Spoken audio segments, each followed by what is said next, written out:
Hi everyone, welcome to this episode of Keipert Labs. In today's video we're going to be discussing the reflex arc. So one aspect of the nervous system involving automatic response to a stimulus. So we're going to go through what do we mean by a reflex and what are some examples of reflexes that we come across. Parts of the reflex arc or the process involved in responding in this kind of a way. And then also thinking about, well, why do we need reflexes? What are some of the benefits of having these things? So what is a reflex? An automatic response to a particular stimulus is kind of, so that's one of the key aspects of it being a reflex. So it's a process that involves only a very small number of neurons and also a processing point in the central nervous system, which is typically the spinal cord for most reflexes, but it may be the brain stem, or kind of the part of the brain which connects directly to the spinal cord and is responsible for some of the most basic functions in your nervous system. So some of your more, you often term more primal kind of activities or functions like heartbeat and breathing rate. So some of the examples that exist, we have the pain withdrawal reflex. You know, if you are touching a hot object or something that causes you to pull your hand back instantly. The knee-jerk reflex, or the kind of the patella reflex. You know, what we often kind of stereotypically think about happening at the doctor, where they kind of whack it with a little hammer and you watch your leg kind of kick out. The pupillary light reflex, which is the response for your pupil to either close down or open up in response to levels of light, especially if there's a bright light that shines in your eye and it closes it right down.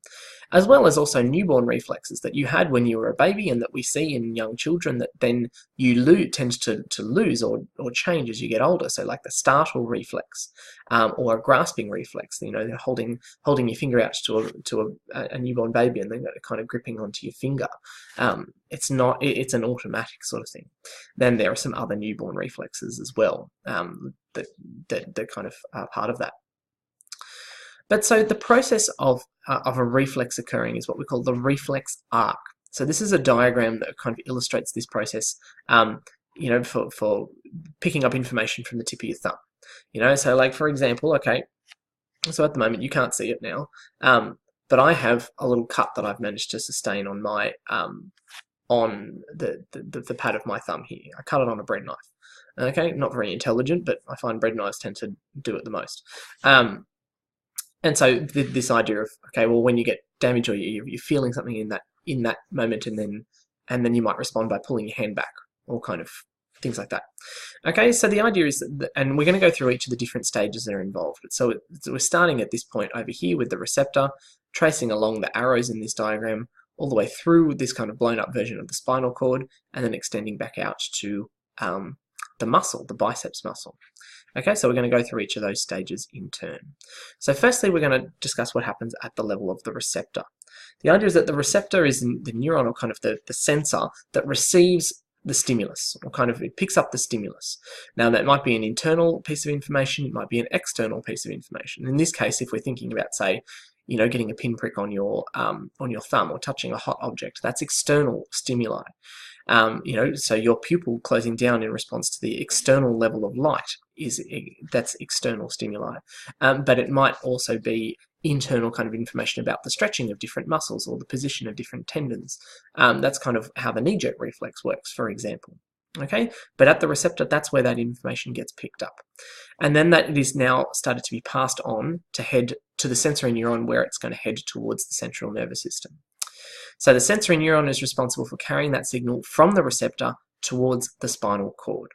Okay, so that it's important that we have really quick conduction of that signal. Then the idea is that we get to the stage of processing. Now this processing happening within the spinal cord. So it's receiving the signal from the sensory neuron that's coming in this way.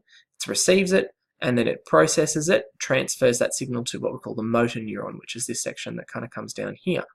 So the idea is, the reason that we do it in the spinal cord is that the brain is only involved afterwards, and we'll get to why that is a little bit later in the video.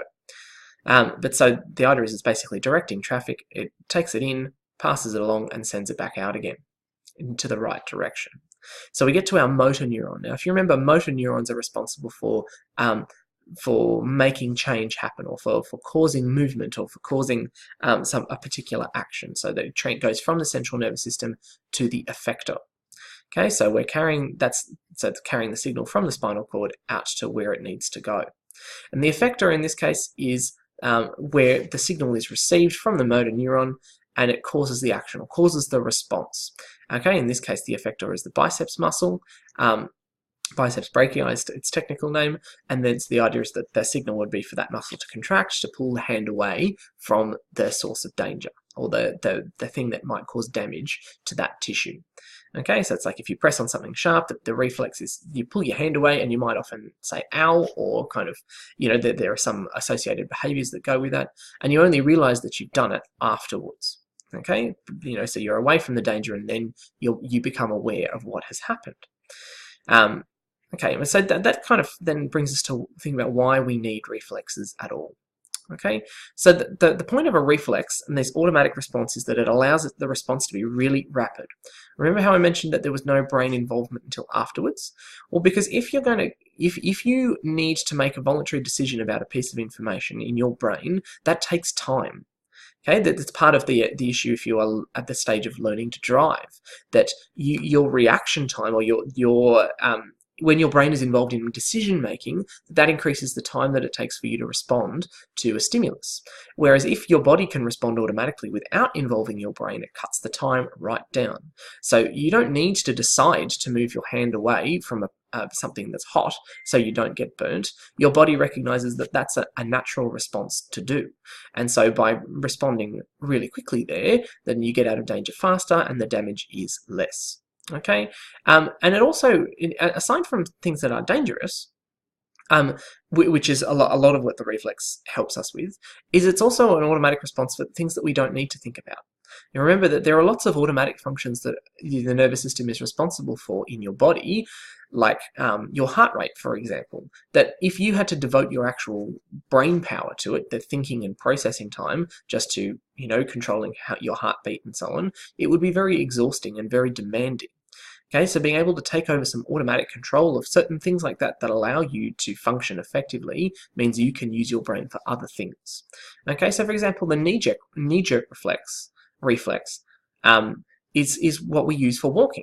Okay, but the idea is that when you're a toddler, that you learn this process of walking, and then once you have learnt and you've developed these reflexes about how to actually maintain your posture and maintain balance as you're walking, the idea is that you don't need to think about that ever.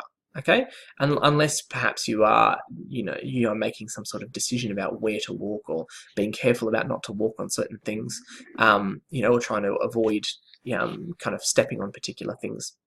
That's where some decision making comes in. But otherwise, your body just takes over the rest automatically. You don't need to think about maintaining your posture.